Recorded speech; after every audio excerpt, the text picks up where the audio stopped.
Go. That was Case missing you. So even in the midst of a global pandemic, when 97% of the country is closed, the economy is in the toilet. We have no idea when we're going to come out of this. We don't know how many people are going to die. We don't know what our situation will be from day to day. There are people risking their lives and doing yeoman's work. Despite all odds, there are governors who are, in essence, the de facto leaders of this country.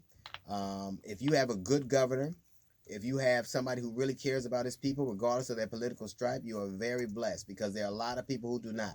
There are a lot of people who care more about what Trump thinks of them and then their electorate thinks of them. What Trump thinks of them, then the people who elected them think of them. So if you are in California or New York or Washington or Michigan or several other places who are just doing all they can, Illinois, several other places who are doing all they can to save their people and to stem this tide with really basically no backup, you are very lucky. But even in the midst of all this, America has time to be racist. It does, no matter what. It is interesting to me that out of all the things white people steal credit for, the one thing they will not take credit for is the word nigger.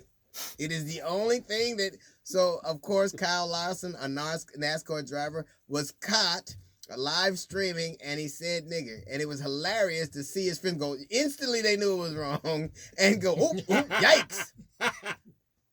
And I feel bad for him because, it's interesting because he felt so comfortable about it. He felt so comfortable doing it. He was amongst his friends that it probably seemed like something that was just totally natural, except that we all heard it. And of course, NASCAR has, suspended him, and he's lost McDonald's and Capital One. I'm pretty sure he'll get Cracker Barrel or something. I'm pretty sure.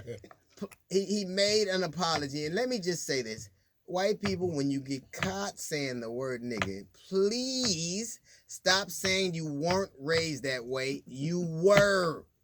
You don't have to have been raised by your parents, but you were raised by somebody. You were influenced by somebody to use that word. You were. And more than likely, it was somebody you respected and looked up to. Stop saying you weren't raised that way. You were. Matter of fact, I'm going to go out on a limb, and I'm going to say that if you are an avid Fox News watcher, you attend NASCAR, and you vote Republican, you have said nigga a lot. A lot. It is interesting to me that it always comes to that. Now, I'm not the nigga police. I mean, I say it all the time. What I don't do is apologize. But it's interesting to me that what's interesting to me is every single time they get caught, they make these apologies that they really don't mean. I would rather have somebody stick to what they're saying. And then on my feed, why don't you be an example? I'm not here to be an example. You vote, you go to your preacher and your president for that. I'm here to talk shit. It's what I do. But the one thing you'll never see me doing is backing down from saying what I say. It is interesting to me that out of all the things that white folks steal credit for, Jesus, America, the one thing they won't take credit for is inventing the word nigga. They won't do it.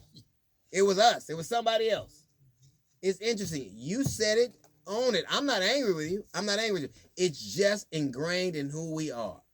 No matter, I don't care if it's a pandemic, I don't care if it's a global economy, we always have time to be exactly who we are.